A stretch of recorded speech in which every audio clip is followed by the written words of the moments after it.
ભારત નેત્રમ, નજર દરેક ખબર પર। અજ્ઞાનરૂપી અંધકારમાંથી જ્ઞાનરૂપી પ્રકાશમાં લઈ જવાનું કામ કરે તેને ગુરુ કહેવામાં આવે છે। હિન્દુ સંસ્કૃતિ મુજબ ભગવાન પછી બીજું સ્થાન કોઈનું હોય તો તે ગુરુનું છે। અષાઢ માસની પૂર્ણિમાના દિવસે હિન્દુ સંસ્કૃતિ મુજબ ગુરુ પૂર્ણિમા ઉજવવામાં આવતી હોય છે। આ દિવસે દરેક વ્યક્તિ ગુરુના સાનિધ્યમાં પહોંચી ગુરુ પૂજન કરતો જોવા મળતો હોય છે। તો આજના દિવસે ગુજરાતના અરવલ્લી જિલ્લાના વિવિધ સ્થાનો પર ભક્તો દ્વારા ગુરુ પૂજન કરી અને ધન્યતા પ્રાપ્ત કરતા નજરે પડી રહ્યા છે। ભારત નેત્રમ સમાચાર અરવલ્લીથી સહતંત્રી હિમાંશુ વ્યાસ જોડે હેતવી વ્યાસ।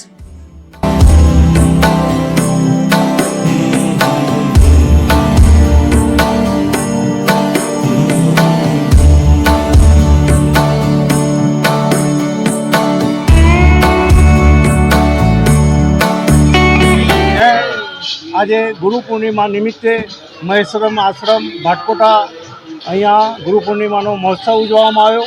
મોટી સંખ્યામાં લોકોએ ધન્યતા અનુભવી, પ્રસાદ પ્રાપ્ત કર્યો અને બહુ ધન્યતા પ્રાપ્ત કરી।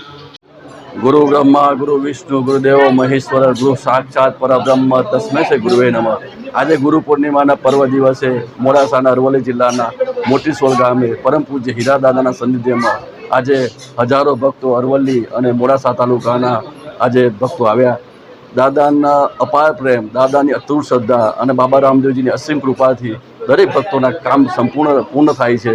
આજે ગુરુ પૂર્ણિમા દિવસે અમારો પરિવાર, આખો પરિવાર દરેક ભક્તોની સેવામાં બેઠો છે। જય રામ। મહાન શ્રી શાસ્ત્રી વિષ્ણુ પ્રસાદજી મહારાજ બેની ઊંઝા ઉમિયા માતાજી મંદિર પૂજારી। આજે ગુરુ પૂર્ણિમાનો દિવસ એટલે આખા ભારતમાં એક ગુરુ અને શિષ્યનો નાતો હોય છે। ગુરુ એટલે એક દયાનો સાગર છે। ગુરુ એ નર સ્વરૂપે બિરાજમાન એટલે શ્રી હરિના સાક્ષાત રૂપમાં એક ગુરુનો અવતાર હોય છે।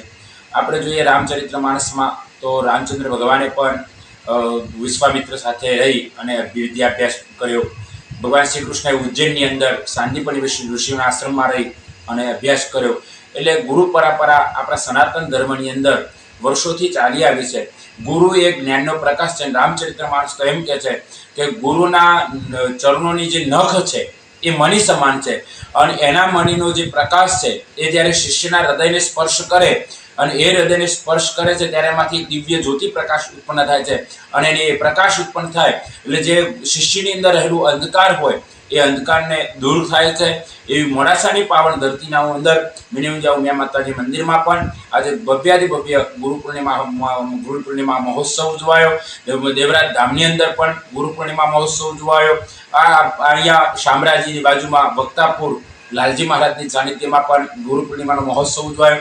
ઠેર ઠેર આખા ભારતની અંદર સનાતન ધર્મની અંદર આપણા જે ગુરુ પરંપરા છે એ આજનો દિવસ ગુરુ અને શિષ્યને મળવાનો નાતો એક રહેલો છે। એ અજર અમર જોડી, ગુરુની ક્યારેય મૃત્યુ થતું નથી। ગુરુ અજર અમર તત્વ છે। એટલા માટે રામચરિત્ર માનસ કીધું બંધવ ગુરુપદ પદુમ પરાગા સુરચિ સુભાષમતી અનુરાગા અમીય મુનિમય ચિરને ચારુ સમાન સકલ ભવ રજુ પરિવારો। ગુરુ એ સાક્ષાત પરબ્રહ્મનો અવતાર છે। ગુરુ સાક્ષાત એ શિવનો અવતાર છે। ગુરુ સાક્ષાત શ્રી હરિનો અવતાર છે। એવા સદગુરુ આજે સદગુરુ ગુરુ પૂર્ણિમાના દિવસે સદગુરુ દેવતાના ચરણોમાં વંદન કરતાની સાથે મારા જીવનને ધન્યતા અનુભવું છું। મારા સદગુરુ ચરણોમાં વંદન સાથે જય ગુરુ મહારાજ। અંધશ્રદ્ધામાં કદી જીવનને પૂરવવું નહીં। અંધશ્રદ્ધામાં જે જાય છે એ અતિ દુઃખી બને છે। જીવનમાં એટલું સમજવું કે નડતર એવું કોઈ વસ્તુ જ નથી। જીવનમાં નડતર એક જ છે કે જીવનમાં જીવતા નરે છે, મરેલા કદી જીવનમાં કોઈને નડતા નથી। આ ખાસ ધ્યાનમાં રાખી ઈશ્વરની ભક્તિ કરવી। જે અદૃશ્ય છે એ જ તમને શાંતિ આપે છે। જે દેખાતું નથી એ શાંતિ આપે છે। તે જીવનના અંદર ભક્તિ તરફ વળી અને જીવનને આનંદ મેળવવો તો ભક્તિ છે। ભક્તિનો અર્થ ભયમાંથી મુક્તિ આપનાર કેવલ એક ભક્તિ છે। આટલું ધ્યાન રાખી જો માણસ જીવન જીવે તો જીવનમાં કદી દુઃખ આવશે જ નહીં।